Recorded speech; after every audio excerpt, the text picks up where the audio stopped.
Welcome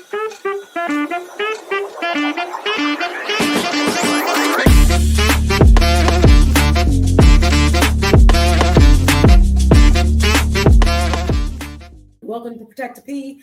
I am Deion Webster Cox, and I have a co-host with me, my lovely sister, Wendy, Dr. Wendy Webster Jackson, DPM. She always wants me to say that and make sure I remember her title. I'm not so much into titles. I am into protecting the P and whatever that P is. And then we also have, and as so the way I understand it, and Wendy's going to do the formal introduction. The formal one. I'm just going to do the informal one.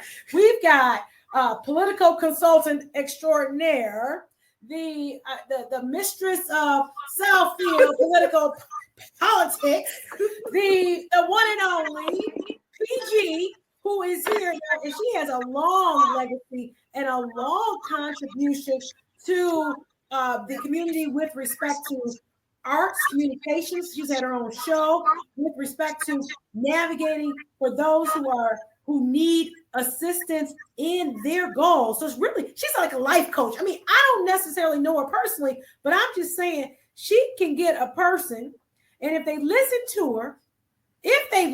to her, they're gonna hit some goals. But they gotta listen. They're gonna have to listen. But she's got the knowledge and the power. But that's all I know about the lady. Now, what you know, Wendy? Yes, hi. Okay, everyone. Again, as my sister said, I'm Dr. Wendy Webster Jackson, and I am so excited to have the gatekeeper to all of the political influence in the city of Southfield. Now, I have come across and I met Miss PG over the years as I was a candidate myself. So we've had our times. We know we may be on different sides of the political aspects of things, but we have a common goal that we want our cities to do well for the common good of everyone. So let me tell a couple things. She gave me a fabulous intro, and I'm going to read it. It's not here. Slow down. I'm so excited. This is a very good thing. So Miss PG, for over 43 years, she has been married to her wonderful, as she calls him, the silver fox. So she is a community advocate, a wife. She is soon to be a mother of a new fur baby, college educated with compassion for the human spirit. She was a member of the first ever Southfield charter, appointed by the former, now deceased, Sid Lance, who was the council member for the city of Southfield. Let's hear, without further ado, here is the gatekeeper to all of the political influence in Southfield. Here she is, Miss PG. Hi. Welcome to Protect the P. Hi, and thank you both for the opportunity to just be able to say what that protection and what that P is currently right now for this election cycle. Dr. Webster Jackson, I just wanted to make some corrections, and if my text message was not good, then I apologize. I was trying to do it as expeditiously as possible. I have a 43-year history with the city of Southfield. I've never ran for office, for city council or anything like that. Councilman Sidney Lance in 1999 appointed me to the first ever charter committee. And at that time, he was the longest serving councilman in the city of Southfield. I was honored and humbled to be his appointee to that committee. I'm happy to say now, I met my husband at a city council meeting, January 23rd, 2012, and he has been appointed to the second charter committee. So I know we were just made for each other. We met at a meeting, we both served on the same committee, and now we're doing a lot of things together. Oh, that's Wonderful. Beautiful. Yes. That's beautiful. Okay, true love. Okay. So then now you're here. Now, when you say the charter, Southfield is a very old city. I mean, you look very good to start the charter, not the charter of Southfield. I think I'm not understanding. You started the charter of Southfield? The city of Southfield has been a chartered city since 1958. Back in 1998, the beginning of 98, there was a group of us that started coming to, well, I've been coming to the council meeting since the 80s, but there was a group of us that started talking to the city about the need for the charter to be looked at, because the charter had not been looked at since it was adopted and since the city became a charter city. So we knew that over a period of years, the demographics in the city had changed. And we wanted to make sure that the charter at that particular time was working for all the people in the city of Southfield. So with the urging of a few community activists, the city accepted our challenge, and they allowed each council person to present a person that would be a member of the first ever formed charter committee back in 1999. So I was one of those people appointed by Councilman Sidney Lance, who was my political mentor. He was the longest serving council person, and he appointed me to the committee. He never told me anything specific to do or his agenda. He told me to listen and vote in the best interest of the people, and I think I did that. All right. Well, I want to say, first of all, thank you for the clarification, because I thought to myself, number one, if you were on the original charter for Southfield, you look excellent. You're doing a And I do look excellent. I mean, you do, but you wouldn't really look exceptional if you were I'm in my 1958 60s. charter. Lord have mercy. I'm in my 60s. I try to look good because I got an amazing husband, and I want him to look at me and no other woman. There you go. Okay, that's the secret to it. Okay, that's I got it. All I ever wanted to be was a rich woman, a rich, beautiful woman with a wealthy husband who lets me have my way. That's all I ever wanted, and I'm halfway there. I say that, and I'm halfway there. So it's good. It's very good. Yes. I'm rich and beautiful, but I got to get that wealthy husband. You will. It's coming. He's coming. He's there. He's out there. He's out in the audience somewhere. He'll come look you up. He will. Very good. Yes. So, Miss PG, I have a couple questions for you. Yes. So you started the Southfield, so you were with the Southfield Charter. Tell me this, how has the political landscape changed since you started the charter until now? So would you say it's more volatile? Just give me your words about that. Well, the charter committee is like the city's book of laws, so to speak. And what we basically did was try to make necessary amendments, not redo the entire charter, because there's a lot of things in the city that does work.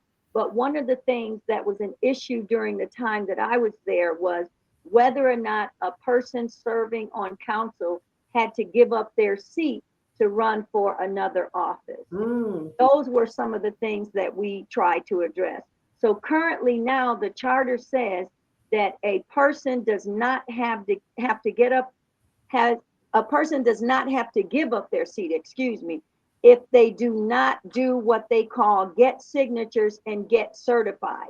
So that's why for the current clerk's race, you have one candidate that's a write-in, Coretta Hogue, that is currently a member of city council. And because she did not do petitions, get signatures, and get those signatures certified, the charter said that she did not have to resign.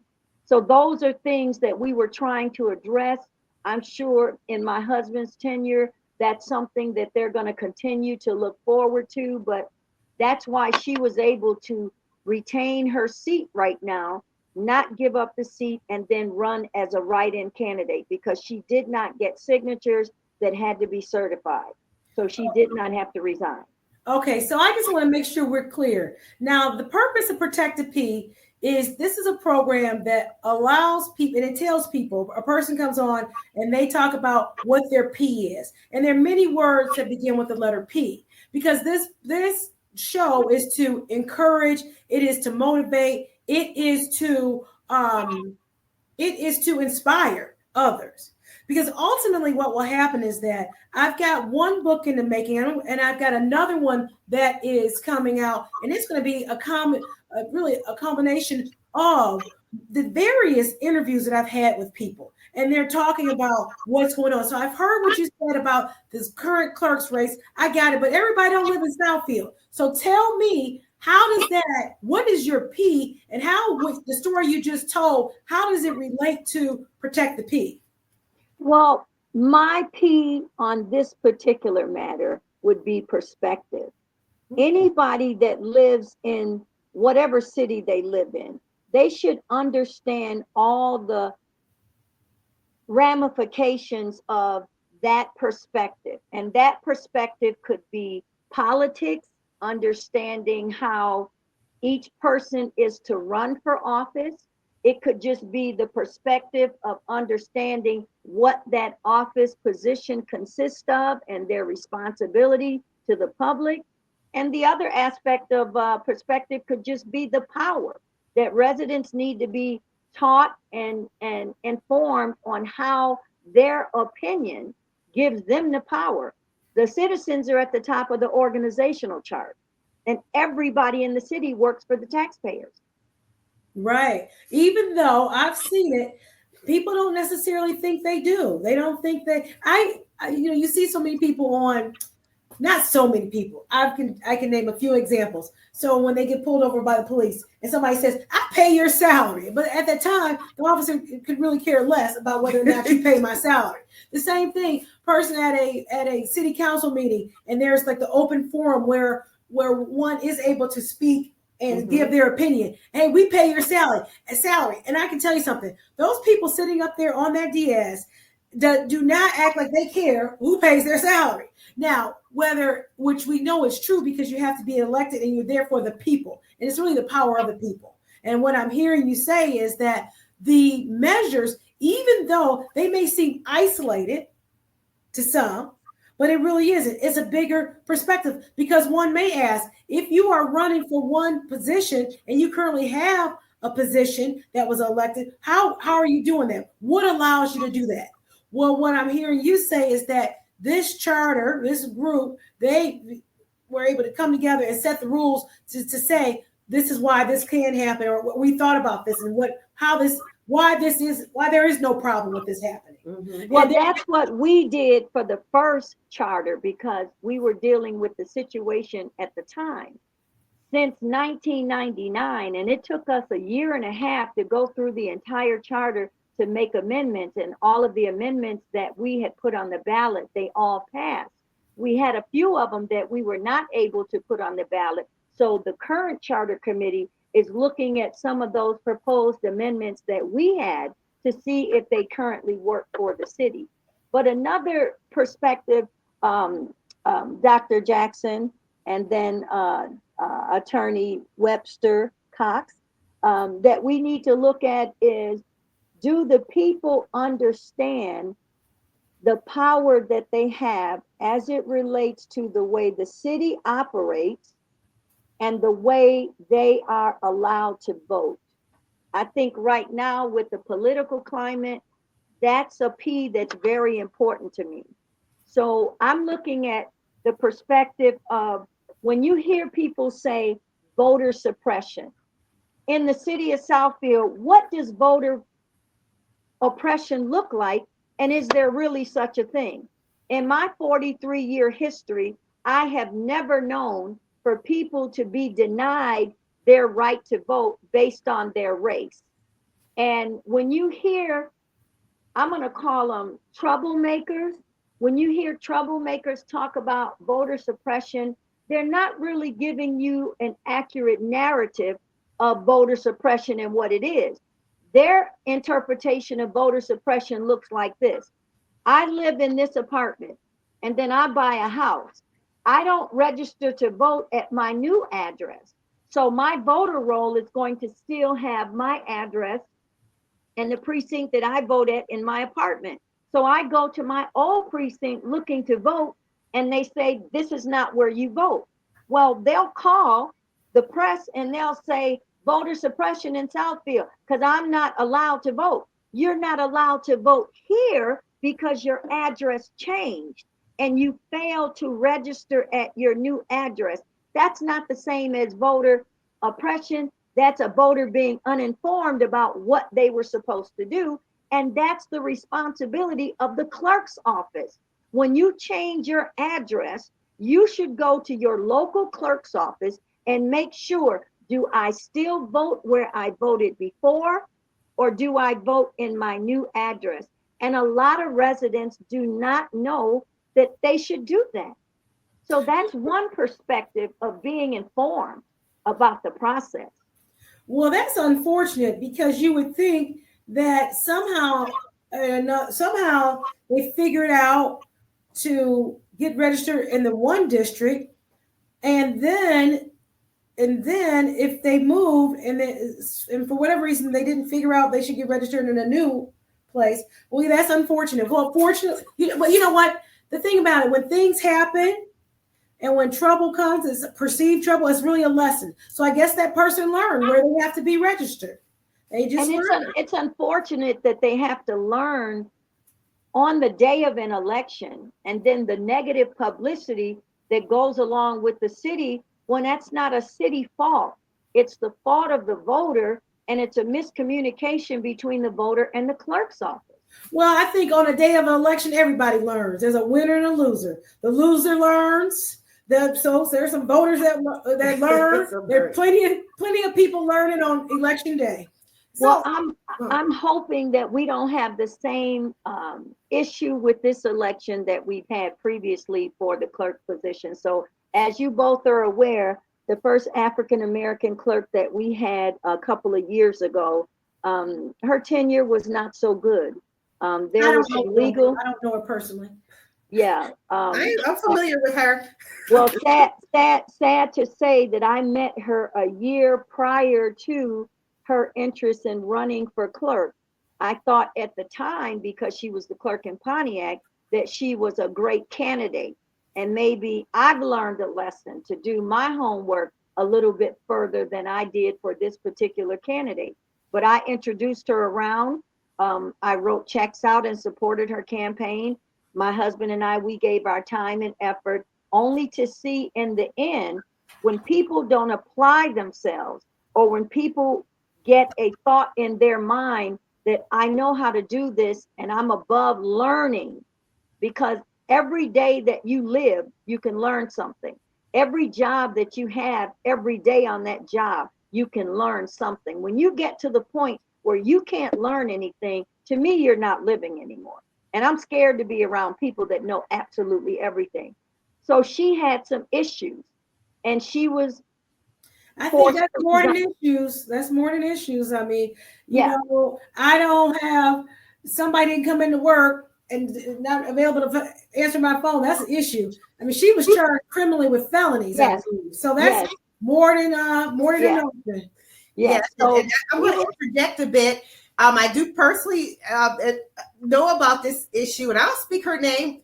Sharika Hawkins, and that's how I became into the political field in Southfield. I ran against her for city clerk. And actually, I was very proud of that because I was pregnant. I didn't know I was pregnant until a couple months into, maybe when I first started it. But it was such a learning lesson.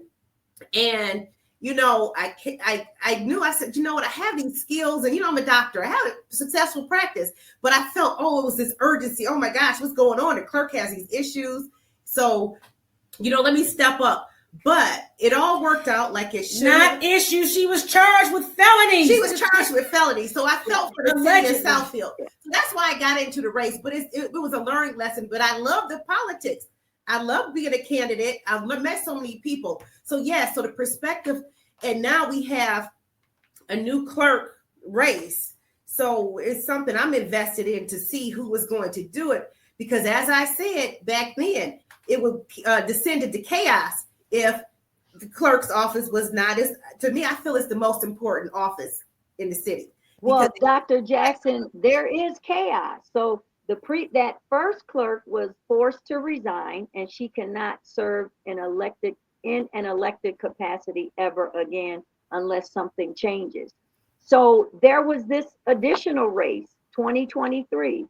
You had a former county commissioner, Janet Jackson, who ran for clerk. And she ran against the same gentleman that's running in the clerk's race now, Gabby Grossbard.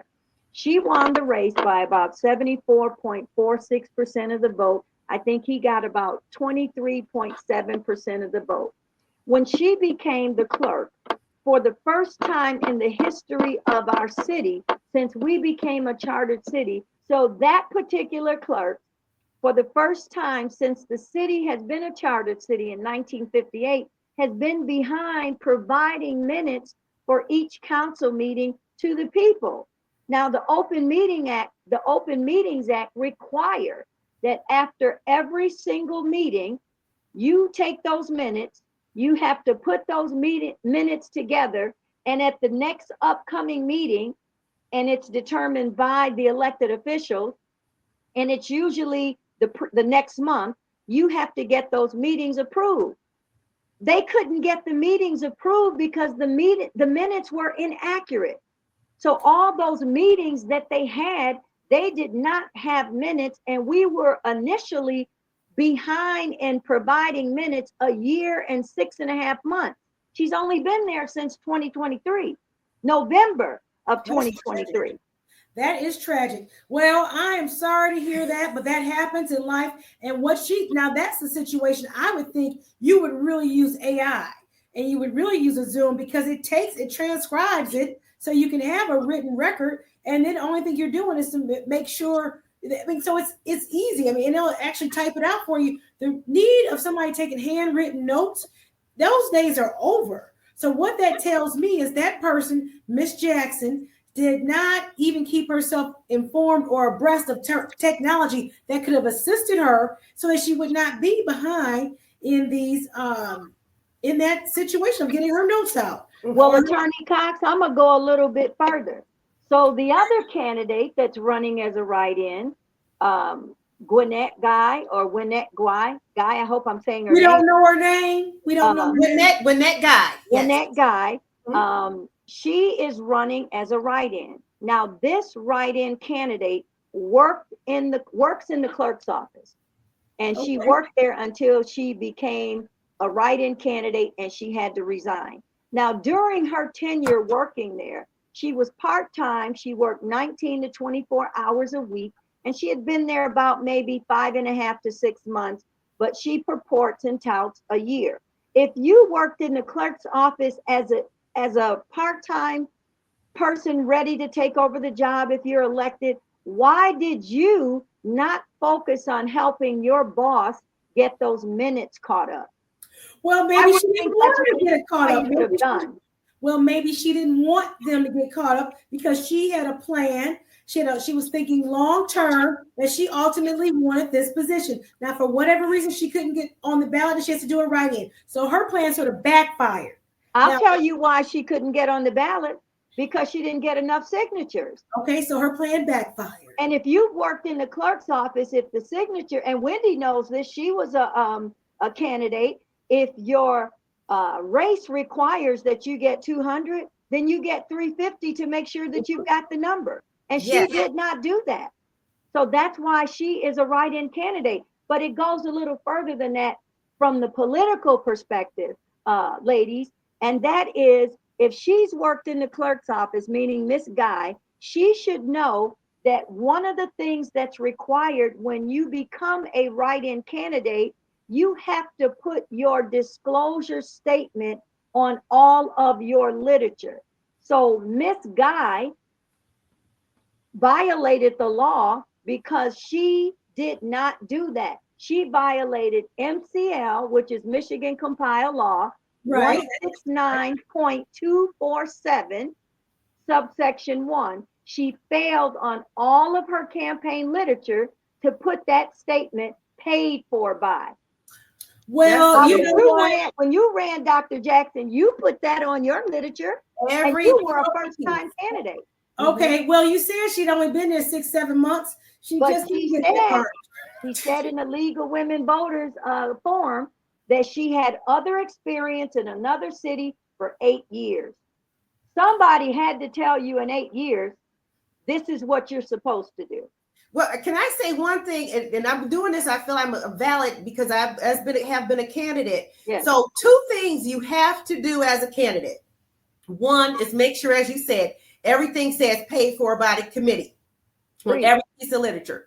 Number 2 is to keep up with your campaign finance law. That's right. And that's what I heard the previous clerk, Janet Jackson, she was disqualified because she did not take care of her campaign finance fines because she did not do timely, I would say, reports. That's a perspective. We're talking about. Wait a minute. Wait a minute. Let me just stop both of y'all.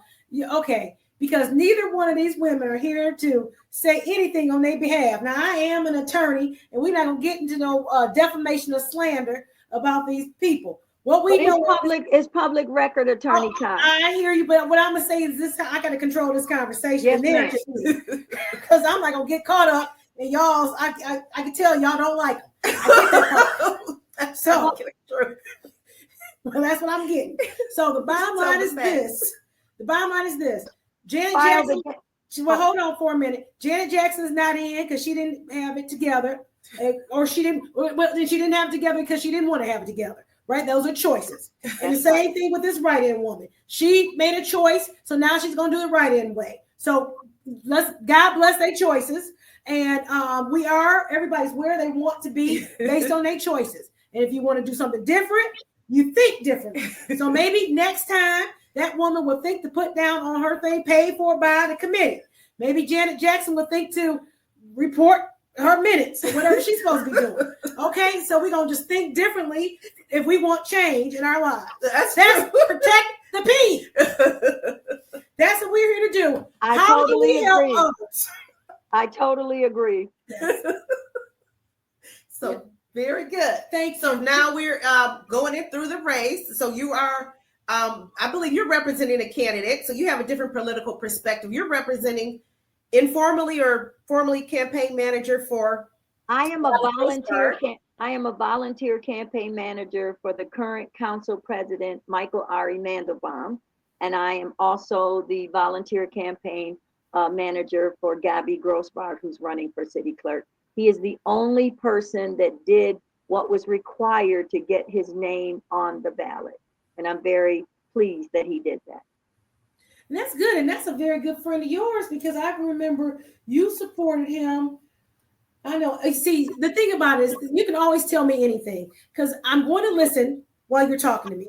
And then after you finish your statement, I'm not going to remember any more of it. So I know that you supported him. I think he came to the house, or I think I met him. And at your trial, did he come to the trial? No, he didn't come to the trial. Okay, well, I know I was at the trial. I was at court that day. Yes, Thank you. You came to support it. Yes, you did. Yes, I called Wendy on the phone and said that they called you and you should come back into the court. Mm-hmm. I remember that. So yes, everyone, I have my political scars. So yes, I'm a serious candidate when I do decide to run again. So I have took some knocks on the head to be where I am. So, and it's been a learning lesson. That's all I can say. So yes, I've been there. So I am a political professional analyst also. Well, you have handled the obsession perspective very well. Okay, thank you. Well, I will take my hat off to anyone who wants to be in this thing called politics, simply because it's too restraining, and it really puts you into a box where you are subject to being PG and Wendy and everybody else. You didn't put the period right there. You're out. So no, that is not my life, but somebody has to do it, because someone has to hold others accountable and get the word out when somebody has not done everything they were supposed to do. So your positions are absolutely necessary, needed, because one might not know. So if I'm the person who says, okay, who to vote for? If I'm not personally invested, so number one, I'm not personally invested in Southfield politics. Well, maybe I should, because my office is in Southfield. I do have an office. Your business is my business is in Southfield. I live in Wayne County. But the bottom line is that that's not my, you know what I have to do? I got people out here that I got to go represent, and we got to get their justice. And their justice looks like we got to get them some cash. We got to get them some money, because nobody's apologizing for anything anymore. It's only you apologize to your pockets. Okay. That's how we have to do it now. So there it is. But I say that you're needed. You're needed because there are people need to know. And at least they need to have one side, but then they need to have the other side as well. Because I would want, if somebody would say, hey, they're talking about you, if I care. Now, half the time, the good thing about me, I pretty much don't care. But if I care, if I cared, I want to say, well, wait a minute, let me tell you what really happened. No, I did not get my records out because the dog ate them. Okay, that's why I didn't get the minutes out. Okay, I have a reason, some type of excuse or reason for it not happening. And no, I decided to be the write-in candidate because that's how I wanted to do it. So, we let people explain and give their side of how we got to where we are. Because there's many things that I have to explain, and I have to either fall down on the sword and say, yep, okay. Or I got to go try to make a back deal, say, hey, what you need? How can we work this out? Mm-hmm. That's what I have to do. Or I got to go to the court and say, oh, please, Lord, please, my lady, please, judge, help me out, please. Mm-hmm. So there's always something that we have to do. So I don't escape. I mean, perhaps I'm in another form of politics per se, but I'm not in that whole, I've got to get I'm not trying to get votes to get somewhere. That's not what I'm trying to do. But I am trying to get curry favor, meaning when it comes down to clients, but that's not what this is about. So how do I do that? And I do that by making sure that I'm the best person that I can be at all times. I do that by, and I said this last season, I'm going to say it again. I do that by making sure that every morning I wake up, I meditate. I do that by journaling. I do that by making my bed. I do that by exercising. Pretty much every single day, I do these things. Number one, they put me in a position where I know that before I leave the house, I've gotten some things accomplished. So number one, I've gotten some stuff accomplished, and I feel great.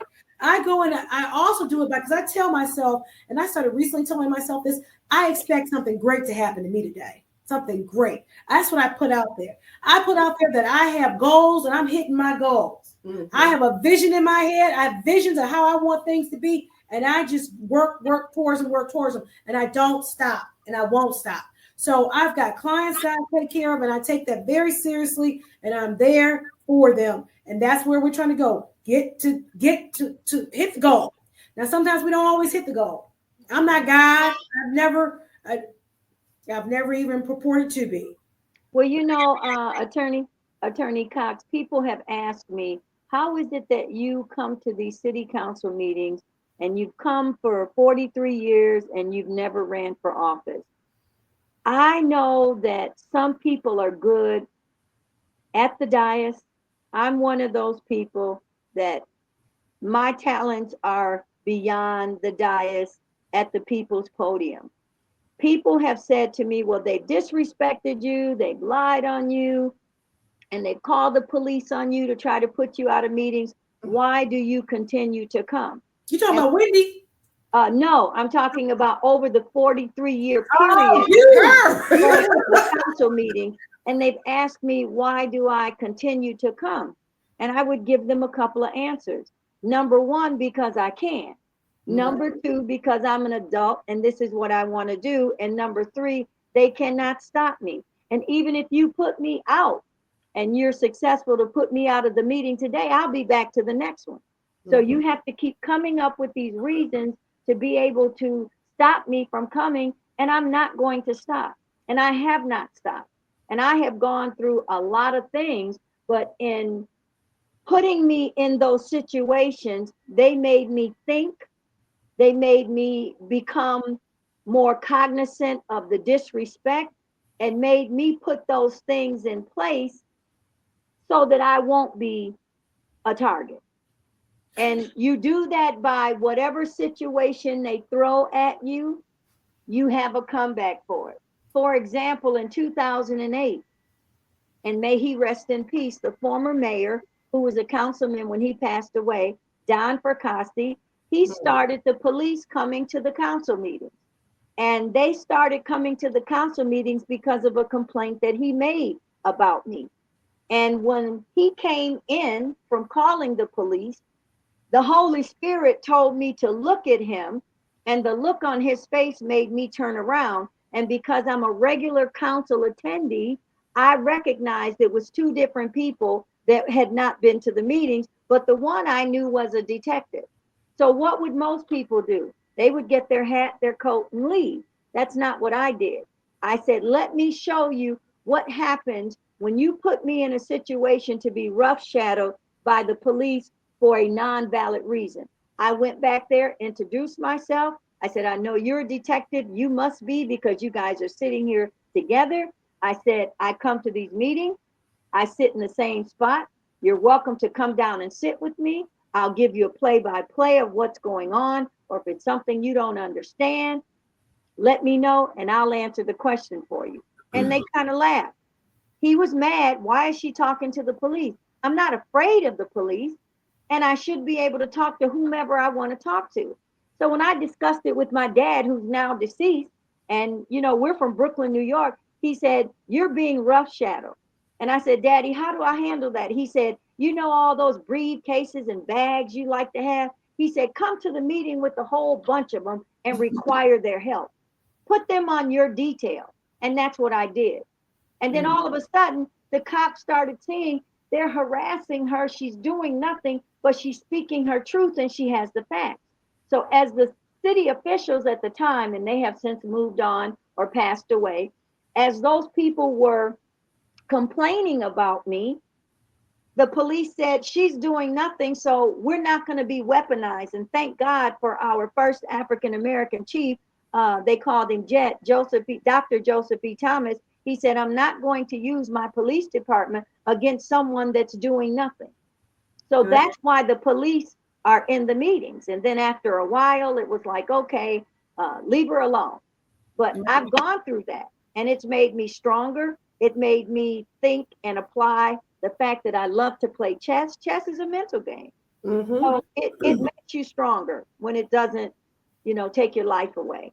So I'm stronger as a result of that. And all of those negative experiences, I thank those people, because it made me be the woman that I've become, the wife that I've become, and the advocate that I've become. And I'm still going strong.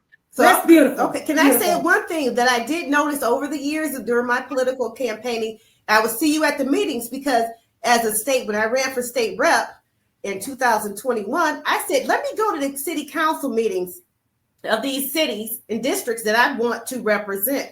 So I would always see Pam at these meetings. And what I taught, I always studied you. So what I took away from you, always stood up and said, I'm a taxpayer.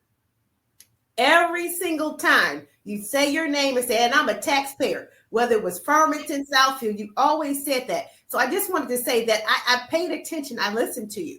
So yes, I said, you know what? Taxpayer too. But I was looking at it as a perspective, as me wanting to represent the people, but I need to know what their issues are in the city. So that's why I was glad to have come across you over the years, because I wanted to do the best I could. But if you don't know your people or what their issues are, how can you really say you want to represent them? Right. So and you've heard me say, since you've been around, and I've said this for probably about 38 years, the citizens are at the top of the organizational chart. And one of the candidates that's running for city council, he kind of changed my statement and said the residents are at the top of the organizational chart. So when you're not trying to be somebody important, but you're trying to be that independent voice for the people, that expression, imitation is the highest level of flattery. It is. But you don't do these things for someone to imitate you so that you can be flattered. You do it in the best interest of the people, and that will give you your relevancy. And who would have thought 43 years later, I'm still around, still coming to the meeting. People are still calling me. They call me before they call the city and before they call the council people. So that's the humbling part right there. And that gives me my drive to want to speak up and continue to do more. And you are a taxpayer. I say that because they know that next statement is the citizens are at the top of the organizational chart. So I'm going to say that until I can no longer speak, and I'll be writing it out on paper then. Oh, that's very wonderful. Good. That is so wonderful. So listen, I think that, okay. All right. So what I'm hearing is a lot of volunteering, and you got your husband. What else do you enjoy doing? Oh, I love to play bid whist. Oh, we have to invite her over. Yeah, I'm a trophy playing bid whist player. On Tuesdays and Thursdays in Southfield Parks and Recreation from 12 to 3:30, myself and other seniors, like-minded card players, we play bid whist from 12 to 3:30. And then at 3:30, we go out to the pavilion. We play chess from 3:30 to 7. So I love to play chess as well. Oh, wow. I really, really enjoy doing, in addition to just spending every moment I can with my best friend, second to Jesus, and that's my husband. That is a love beyond a love. That's wonderful. I'm happy to hear We you. met at a Southfield City Council meeting. You said that. We Yeah. met January 23rd, 2012. My Mhm. husband was there because they would not let him see a file, and they told him that he needed to do a FOIA, and he said it wasn't a FOIAble thing. So he came to, talk about that. He shut down the public hearing based on 4 legal challenges. And when he said that, I wrote down 4 legal challenges, and I looked up and I said, I know this man. I looked at the back of him and realized he was the man that I dreamed about a year before I met him, because the body and everything was just what I saw in my dream. And after he presented the 4 challenges, they said that he stopped them from moving forward. So they could not proceed because they had not advertised those public hearings appropriately. So at the end of the meeting, I said, would you like to host my show with me? Because I had a show on in all of Genesee County, 2008. And then I came to Oakland County, all of Oakland County and parts of Wayne. And my show was called What Matters. So I asked him if he wanted to host my show, and he said no. So a couple of days later, I said, would you like to go to a council finance committee meeting? And he said, sure. And when I told my mom, she said, oh, wow, there's a new sheriff in town. And that was my best friend. And I've had some amazing guys. I've had some great relationships. But when a man asks you, why do you do what you do and you're not getting paid, chances are he's not the one for you. My husband never said that. He said, I'd like to go to the meeting with you. And we've been together ever since. And we go to all the meetings together. We join all the organizations together. And if my husband's not happy with something, it's shut down for me. So you have to get both of us. We're a package deal. Oh, that's beautiful. I don't know what else to say. I'm so happy for you to find that's beautiful. That's that's beautiful. Thank you, Attorney Todd. Anything else to say about that? That's beautiful. It is. But to hear the background, I've always seen you, and you've always called him your silver fox. That's right. But to hear the background, that's a good story. I think that's wonderful. So people don't know, but you will always see them together. Yeah. I see one without the other. And I was amazed because he never said anything. My husband retired from Fox 2 News. So when I said, would you like to host my show? He didn't come right out and say, oh, I worked at Channel 56 and Channel 7 and I retired from Fox 2. He never said that. And it just came up when I was prepared to take my show to the next level. And then he offered some critique. And I said, well, how do you critique my show? And you don't know what you're talking about. Then he said, I retired from Fox 2 News. I used to do editing. And then he edited a piece for one of the reporters and she got an Emmy Award. And I said, oh, okay. So you do know something about this. And we've just been together ever since. Wonderful. So why didn't you have him come on today with you? We would have. Well, I didn't know that I could bring him on. Well, it's a package deal, is what I heard. Did I have a choice? We didn't know that at the time, but if you would like to do another show and feature PG and the Silver Fox and protect the P when it comes to people and their loving relationship, we would be happy to come back on. Oh, I think that's wonderful. And I absolutely, because again, what did I tell you the show is about? Inspiring others, motivating others, protecting others, giving them a lifelong just lessons, things that can help them to ascend. That's everything I'm about, ascending, going to the next level. And I think that absolutely you and the Silver Fox, that's what we shall call him. Yes. You PG and the Silver, not government names, PG and the Silver Fox. Well, you know what? The street we names. both have someone with our names. And the lady that has my legal name, we had the same doctors. And there was a scare with something as far as she went in terms of medical, but I got the letter. And so I said, from this point on, I'm going to go back to my childhood middle name, because that's what I've been called all my life was PG. And I said, if they want to get a hold of me, they're going to say PG. So if you went to the police department, the fire department, or anybody that knows me, Farmington Hills, I want to get a hold of Pam, they're going to look at you like this and ask you questions. But if you say, I need to get a hold of PG, they're going to pick up the phone and call me.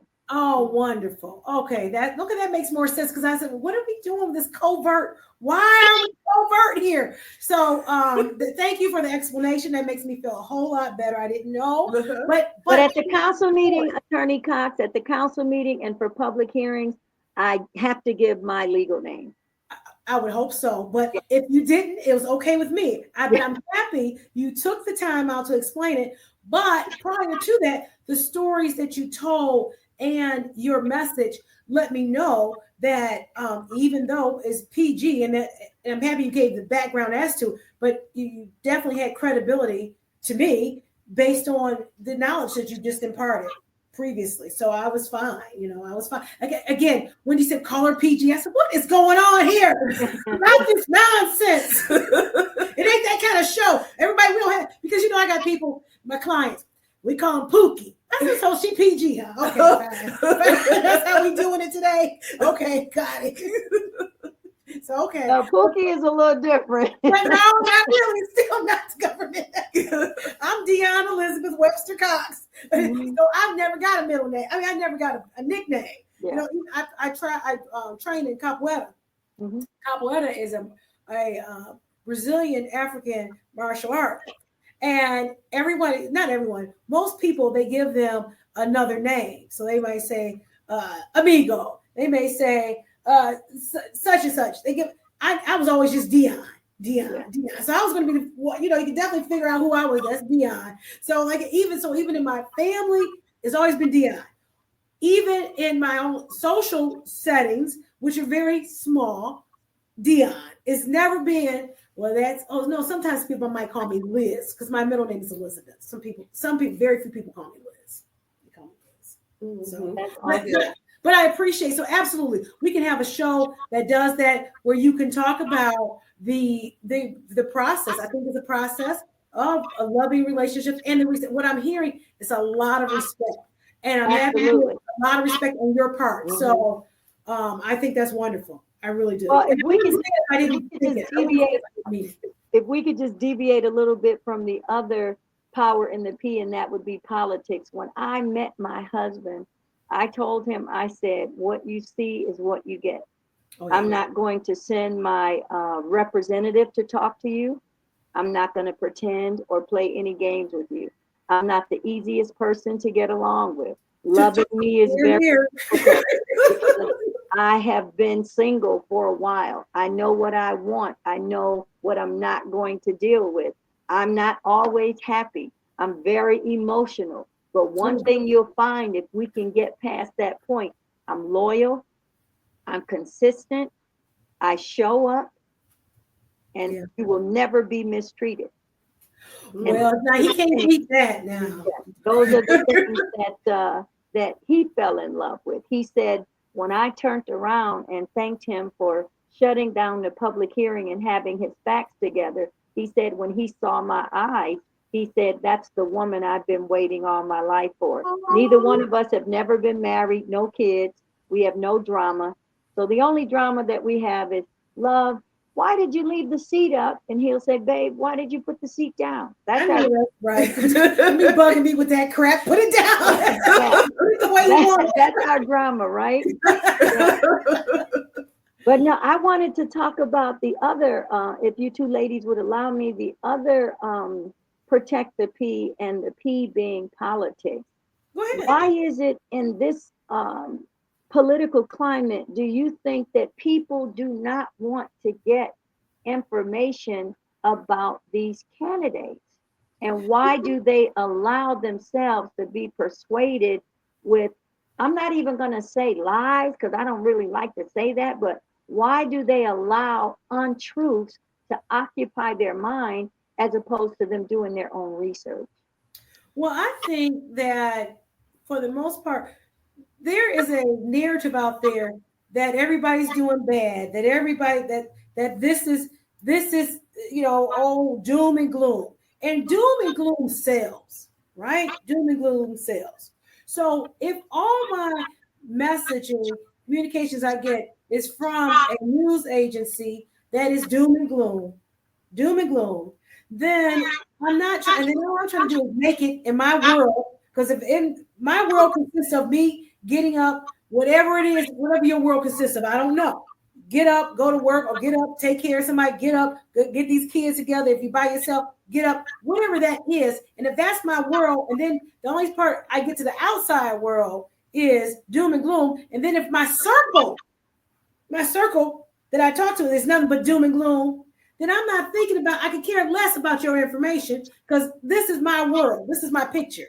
And that's why it's so important to me that we get ourselves around people who are aspiring higher, who are aspiring. So that could be the information people who are bringing the bone and say, hey, this is how you get out of that. This is how, because you got to show a person that you can get out of that. It's not just meant for them over there. It's meant for you too. And you can, and where you are, I think number one, if a person can just be looking at their circumstance and be grateful. First, I think you start off with gratitude. Mm-hmm. You start off with gratitude, then you can get somewhere else because you're seeing, hey, okay, I heard about that, but it's not me, and I thank God. I like to say, there but for the grace of God go I. Mm-hmm. So that's number one, that I'm not dealing with that. And then number two, I try not to get the situations where I got to deal with that because my brain tells me something totally different as to how to handle things. So that's part of why I think my own personal belief. But what about you? So my belief is this: as a physician here in Southfield for over 10 years, resident almost 20, that especially getting into politics, that I speak to people. Okay, I literally poll my patients to speak in their brain. Well, what do you think about this politically? Who are you support? So what I find is a lot of people, as she says, they're not informed because all they think is the sky is about to crash down. So it's easier for them to believe something negative than to believe something positive. So that's why I go and I tell them, I break down every candidate, especially to my Southfield residents. And I say, okay, this person here. Now, if I know something to be a fact, I'm not going to lie. That's one thing. You're not going to hear me lie one time. But if I know something for a fact that I've seen, okay, this has to be my experience. And I can say, for a fact, I found this person to be a dishonest person. They don't have integrity. I will tell them and say, look, think again. This person did X, Y, and Z. But if I don't know, I'll say, hey, I'm not really familiar with this person. I'll go do some digging to find out. And my patients actually come to me every political season. Well, what do you think about this? Okay. So to me, because they said, well, you've been in politics. They've always supported me. You know, they would hate to lose me as their doctor, but they said, you know what, you would be a blessing because you really care about people. So they come to me as their political expert in Southfield. So I think it's easier for people to believe the bad. And for one thing, now, as far as me being a candidate, it was certain people just get jealous of me. They don't know why I stay so positive and joyful about everything. The sky can fall down and I'm still going to say, well, tomorrow it'll be better. You know, that's just how I am. You know, of course I get hurt and upset, but you have to look at each individual person and meet them where they are and then give them facts to help them change their mind without swaying them in a negative position. So I don't know if that answers your question. It does. And I want to just go back to something that you said earlier. And I think that it's profound. When you and I met, you were referred to me and someone told you to call me if you were thinking about running for office, and you called me. And what I liked about what you did, when I told you that I had already committed to helping the person that was forced to resign, and maybe it was a bad choice, that once I commit, I am loyal to that candidate until the end of the race. What you can remember was I did give you some pointers. I said, I am never over and above giving some pointers when someone takes the time and call me. And if you remember, I told you about the local officers' compensation issue that we fought at, excuse me, at that particular time. They were trying to lower the clerk's salary from $99,500 to $85,000. And we were not in favor of that because the timing of them making that decision. In addition to that, they wanted to lower the treasurer's salary, which was the same as the clerk, to $75,000. And you showed up and spoke about that. So even though we were on different political sides, there was still a mutual respect because I understood the reason why you said that you were running. The unfortunate part was we met at a time that I had already committed. But I do think that you're a viable candidate. I think that your passion is there and you can tell that. But people just have to, a part of being political is that perspective of the timing. Some people get in the race and it's not their time to be in the race. You have to look at the time you're getting in, look at the pool of people that's in there, and whether or not you can actively, financially, and from a political standpoint of a platform fit in this particular election cycle. And a lot of people don't look at that. They just get in because someone tells them. If someone tells you you should be running in this election, if they told me that, my question would be, am I going to get your public endorsement? And are you going to write some checks? Because if I'm not going to get your public endorsement and you're not going to help me fund this campaign, then this may not be my political cycle. And I just wish that people would pay attention to that. But even though, like you said, we're on different sides, there's a mutual respect. Because I still pick up the phone and call you and say, hey, you need to come to this. There's a reason why I say that. And there's a reason why I call you. Just because we disagree with some things politically, the respect is there. You've never disrespected me. I've never disrespected you, but we agree to disagree. And that's what good politics is supposed to be about. Use your words. Yes. Absolutely. Yes. Well, that's a wonderful, happy to hear that.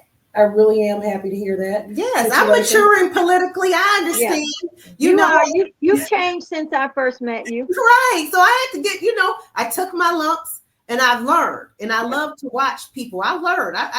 And in your favor to be a first-time candidate and no one knew you, I think you got about 2,700 votes. No, I got over 5,000 votes. You got over 5. I went home at about 27. So you got over 5,000 votes. Yes. And nobody knew you. Yes. That's phenomenal right there. Yes, I was excited. In every race I've ran since then, I've got more and more votes. So I said, okay, this is good. Yeah. So I'm just thinking about the next thing, next phase. But right now, I just want to be a wife and mother to my children. Right. Because politics sucks the life out of you. I love it. It's like a drug. That adrenaline gets pumping, speaking in front of people. It gets your dopamine receptors. Yeah. I think it does. That's what I believe. So but right now I need to relax. I've run 3 cycles in a row, and first one was pregnant. And I'll tell anyone who's out there running, you have to do the right thing and put the work in, because I know a lot of people that don't put the work in. I was pregnant in the rain collecting signatures at the grocery store. So I know what it's like to have to go out there and do things for something that you believe. So, but it was an experience. That's all I can say is that I love to learn and watch people. Well, I noticed that you were pregnant, and then I also noticed that you was carrying my favorite purse. So everyone that knows me, they know that my favorite purse is a Brahmin purse, and always get the matching wallet. The headquarters where they manufacture Brahmins, they know me very well. So if I could just throw this in, my puppy, who's a miniature thoroughbred schnauzer, his name is Brahmin G5. Oh, Brahmin. I will be having a puppy shower.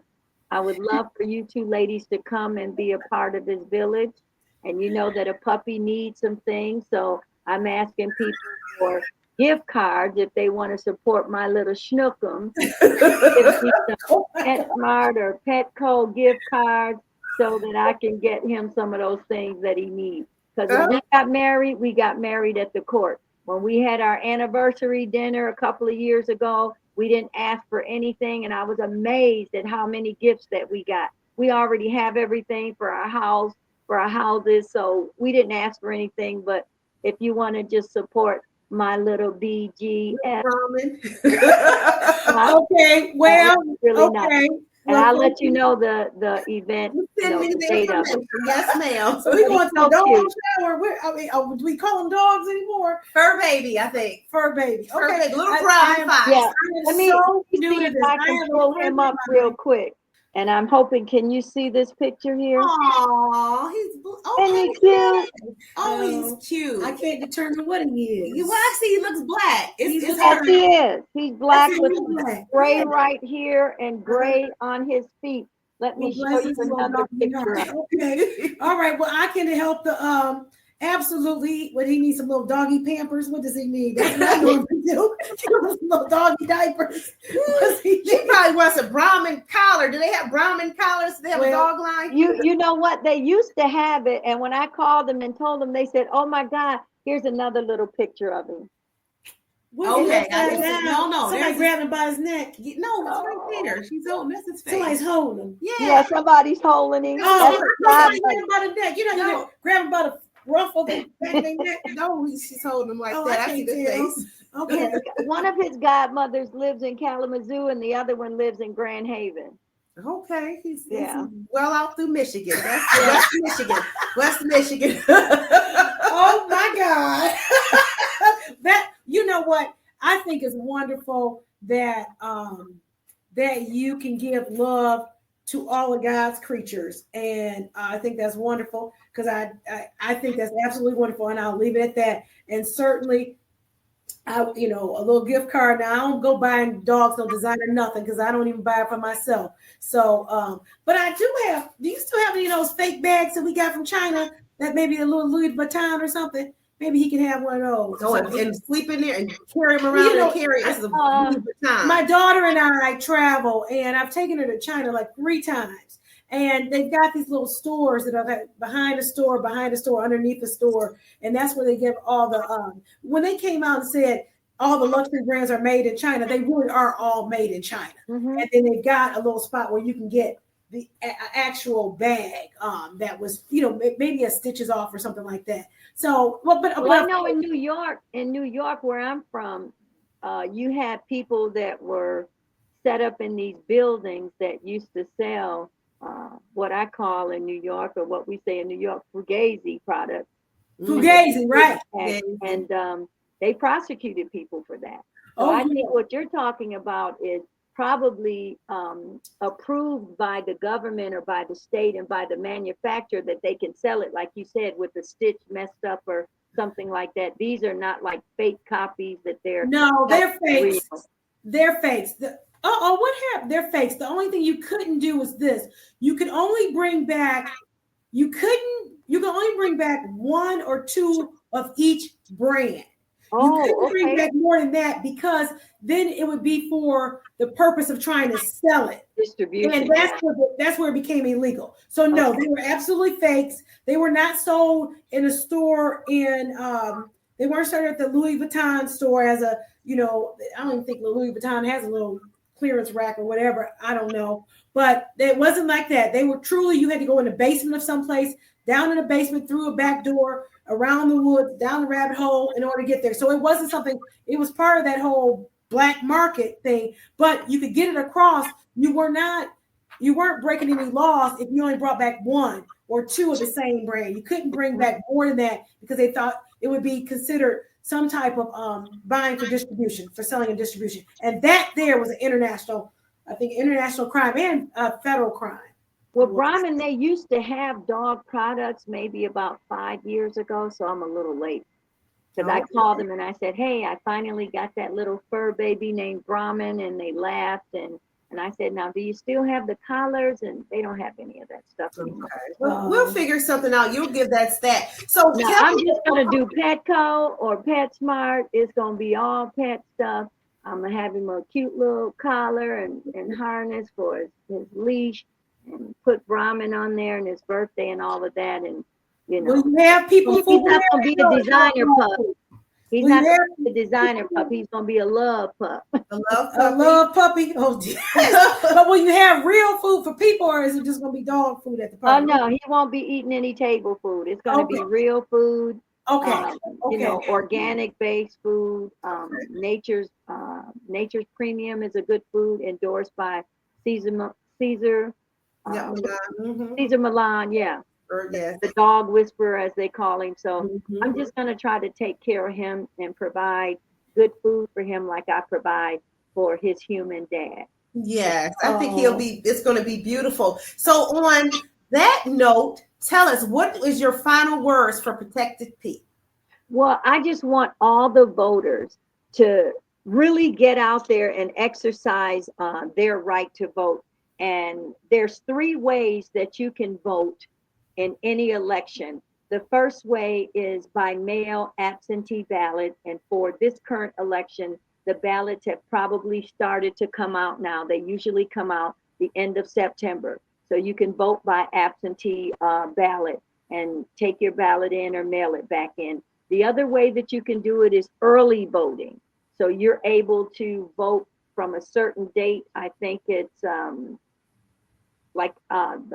maybe the second or third week of October up to a certain date. It might be November 2nd. You don't quote me on the date, but I'm just giving you like a brief overview of how you can vote. And then the third way that you can vote is actually going to the polls on election day. I would say to the people, make sure you know what precinct you're supposed to vote at.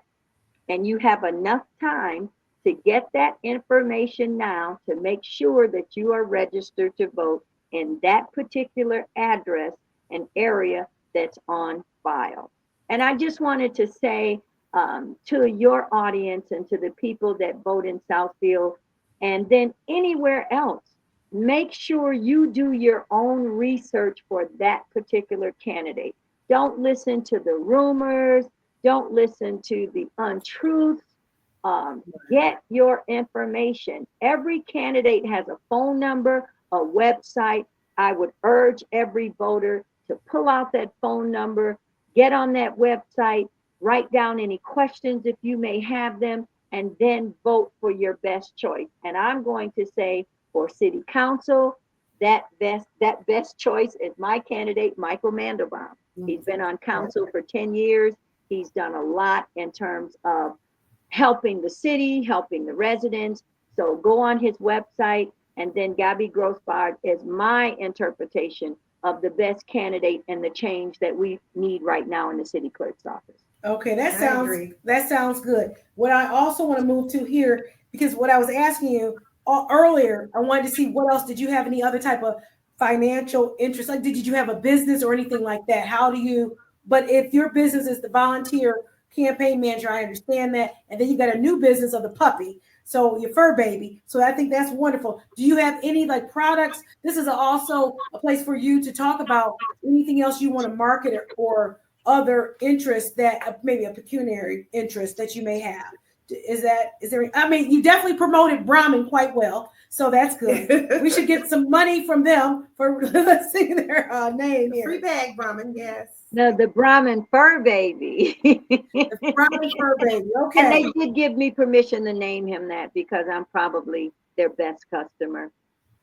Very nice. Yeah, I have enough Brahmin purses that I can probably open up my own Brahmin shop. Your boutique, probably 99.2% of them all have the matching wallets. Some of them, when they came out, they didn't have the wallet, and I was since able to match it up with a wallet that would contrast in color or print or style, something like that. But they did give me permission to do that, and they were informed. But I am just a happy housewife. I love taking care of my homes. I love going to city council meetings. I love spending all my time with my husband and the time that we spend together. We like going to the movies. We play cards. He's not a card player yet.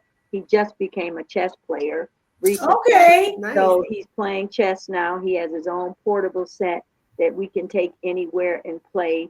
We like going to council meetings. We like learning who the candidates are in all these cities. We go around the entire state of Michigan supporting other clubs and their events. We often co-sponsor various programs in other cities. Like 2 years ago, we co-sponsored the Juneteenth celebration in Oak Park, Michigan. We donate to a lot of different things for seniors, for kids. Many years we donated over $1,000 in toys to the police toy drive for the kids. We just give to whatever organizations we feel are doing the right thing. So Okay. unfortunately, we don't have a product to promote other than our love and our fur baby. I enjoy what I do. I don't charge anything because it's not about the money. It's about giving the best information, trying to endorse the best candidate. And you don't always know that. You can do all your homework and still not know what you need to know on that particular candidate. But that old adage, what you do in the dark, it does come out in the light. It does eventually come out. And you just have to be woman or man enough to say, I endorse this candidate. I provided financial support for this candidate. I thought they were the best at the time, and I was wrong. And you say you're wrong, and you move on, and you learn that you got to go a little bit deeper with your research with that candidate. That is so true. Okay, well, for Protect the P, it is about the money. We do have products that we sell at Protect the P, www.protectthep.com. We have a whole host of swimwear. We have backpacks. We have duffel bags. We have bikini sets. And it's all endorsing Protect the P, because I think everyone has a P that they want to protect in some form or fashion. Everyone has a P, and Protect the P crosses all lines. It's not just one line, it's all lines, because everybody wants to protect their P, whatever that P is. Now, do you have any dog cages or carrying bags or collars for a perfect pooch named Brahmin G5? I think we're gonna find one for mommy to get puppy one. I think we're gonna figure that out, because that would be nice. Protect the pup. Okay, nice. Protect the pup. That's a P. So right. I've got my designer here who can get me a Protect the P. Yes, we're gonna make that happen. Be cute. That is cute, because right now we got like the little duffel. So what if they cut out the duffel and had like the little carrying bag? A carrying bag. Mm-hmm. Yeah, and then put Brahmin on the front where his head would come out of the bag, like Brahmin G5. Oh, that's cute. I can kind of draw it if you've got somebody that can make it. And since it's your thing to do Protect the P, you can have credit for the bag that you're making for my. Well, company. I just prefer somebody to pay for the bag, so I can get the bag made. I can do that. I can do that. Okay, but we're gonna work that out, because we've got that. So I think that's beautiful. That'd be real, and I think that whole line, because I hadn't even. So I'm gonna thank you, because you gave me something. There is a whole community that could use. They want to protect the pup, protect their that's their pet. Yeah, that's their pet. Okay, I thank you for sharing that with me. Now I want you to talk about Dr. Renaka's. So as a podiatrist of over 26 years, I had struggled with patients with dry skin, and I did not like the products they had out, because they all had petroleum products in them, and I didn't like it, and none of the products were natural. So I did research, and I formulated a brand. It's called Dr. Renaka's. So this is a product. It has all natural butters in it. So I have two products.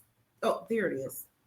I'm going to get one. Dr. Renaka's. So two lines are, one is the pure butter. So it has a base of cocoa butter, shea butter, avocado butter, pumpkin butter, vitamin E, and I said aloe butter. That's the base for the pure butter. That's one. If you have dry skin, dry elbows, it will get you together quickly. No petroleum, no artificial ingredients.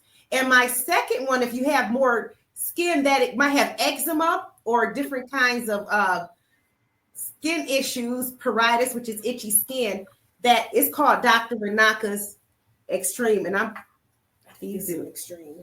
That's an extreme? No. Dr. Jackson, when you say it's not like a gel, all the ingredients that you mentioned, like the shea butter, it's more of like an emollient cream? It's an emollient, yes. So it has a...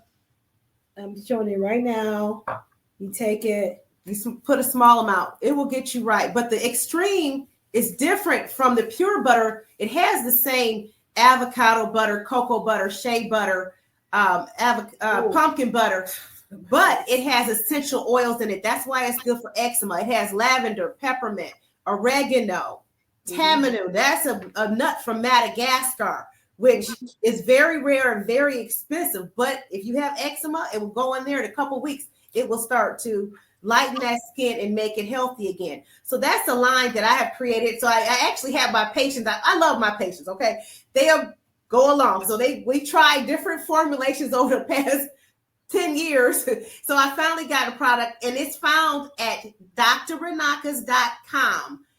And I have a Shopify store, and that's where I sell the product. And I also sell it at my office. So I have my patients love it. That's who I buy it. But I just recently got the Shopify store. So anyone out there, we're going to put it down on the screen, drrenakas.com, and this pure butter.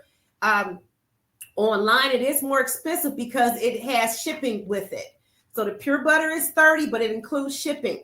And the extreme is $50 for a 6-ounce jar. But I guarantee you it lasts at least 2 months. If it's just you by yourself using it, it will last 2 months. So that's a good value for a high quality product to well, put me down for a jar of each, and I'll get it from you directly so I can avoid the shipping. Yes, it does. You get to avoid it. So I will definitely put you down for that. So that's I like massaging my husband's feet with various oils in my feet, and then put on the socks to kind of keep, that area. He would love Extreme because it has that scent of lavender and peppermint. So you open it and you say, "Oh my gosh, it's almost a spa experience." So that is one that I personally have. Those are my formulations. And if I like it, I'll recommend it to everybody. Yes. Well, thank you so much.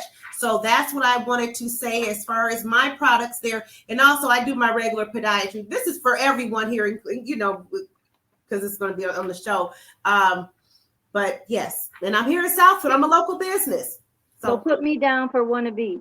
Yes, I will definitely do that. Oh, this is wonderful. PG, you have been such a pleasure today. You have been such a pleasure. And we're going to book you and your husband because I want to hear more about it. I have been he's so cute. He's so handsome. Well, I don't get into all that about nobody else's husband and how they Hold on. Let me show this is my husband when he was a little boy. Now you tell me he ain't the cutest thing. And you see him in black, I can't tell. Let me put it back up. Oh, yes. Right there. Very cute. Well, I only see one man that's cute. I only got one man that's attractive to me in this world. That's Damian Jackson. That's for 25 years. He's the only man that looks attractive to me. So I trust your judgment and say your husband's attractive. Dr. Jackson and Dr. Cox, if I could just ask Dr. Jackson a question. What is the obsession with you and one of the council attendees that can never approach the podium without talking about you? That particular person is running for office, and I have a collection, and I've shown it at the council meeting, of some of the negative literature that these people have put out, and one of them she's running for council. And how do you say that you want to run for council when you put out? Wait a minute, go back to that. What does that say? All race, R-A-S-E. All race and lives matter. What does that mean? What is R-A? I have no we don't argue with idiots now, do we? Yeah. We don't even give idiots a platform. I cannot understand this person's what's this person's name? Obsession with you. What's this person's name? We don't give idiots. Keith Harris. We don't give idiots platform. Wendy Webster Jackson. He always talks about her. And when he was talking about her, I got up there and I said that I was at court that day that you we're still live court with him, and he said that I was lying, that I was not at court. And I tried to say respectfully that I saw you and your sister. You came in and you went out, and I said, Wendy, you need to come back in here because they've called your name. Mm-hmm. And I think he was disappointed that he heard me say you should come back in court. Well, and I really wanted you to come back in court. I didn't want it to be dismissed because you weren't there when they called you, but for the record, the case was dismissed. Well, what happened was my sister was found not guilty. Not guilty. Charges. And what I think I was able to show is that her peace was disturbed Yes. that day. So when we talk about Keith Harris and his wife Stacy, are they even married? What's her last name? Jackson. Or Keith Harris. No relation to Wendy Webster Jackson. They are related. Well, I said she is not related to you, name Jackson. Right. Yeah. So regardless, we don't give credence. We've given them enough airtime right now. We don't support that idiotic behavior. But only thing I can say is that, unfortunately, it's certain women that bring out these terrible aspects in men. You don't have to touch them, be near them. They just got to have your energy. And I refuse to give him any energy. And I won't do it. But the obsession is scary. The obsession is scary. But I've never experienced anybody be obsessed. But it is. But let me finish. I have never had anybody be obsessed with me like that. I don't even know that it happens. You don't want that kind of obsession. No, you don't. It's not. I've had that before. Went into the planning department in the city of Southfield, called every woman in there all those dastardly names, black, white. These are daughters and wives. And he was banned from the city for at least a year. Really? For that conduct, yes. But he's back on now. I mean, he was just somewhere talking. So clearly, over time, that kind of people get over it, and so he's able to come. But again, that's not what the platform's for, to talk about him. Thank you. We've given him enough energy. Right. Mm-hmm. So we're good. Dust that goes. Right. But I'm just gonna say a prayer and you keep moving. I got things to do. I have a family. I have a life. I have my products. So, and I have to protect my pee. And that is well, can we protect the pee and let us go out with a prayer that I would like to render to you two ladies? And before I do that, I'd like to say thank you so much for the opportunity just to come on and talk and verbally collaborate with both of you. I never pass up an opportunity to try to bring some kind of information, as you said, Attorney Cox, that would inspire somebody or prompt them to do something different. And that's how we're going to get that change. Absolutely. So thank you so much. And let us pray. Heavenly Father, I stretch my hands to thee. Bread of heaven, feed me until I hunger and we hunger and thirst for your word no more. Heavenly Father, I'd like to thank these ladies on your behalf for being a vessel to put the word out there, to inspire people, encourage people, and to provoke people to ask for that change that we so desperately need in our society. Heavenly Father, we ask that you keep us safe in our comings and in our goings on the highways and byways. Heavenly Father, what they intend for our harm, you will make it for our good, because you will order our words like you do our steps. In the name of Jesus, we ask this mighty prayer.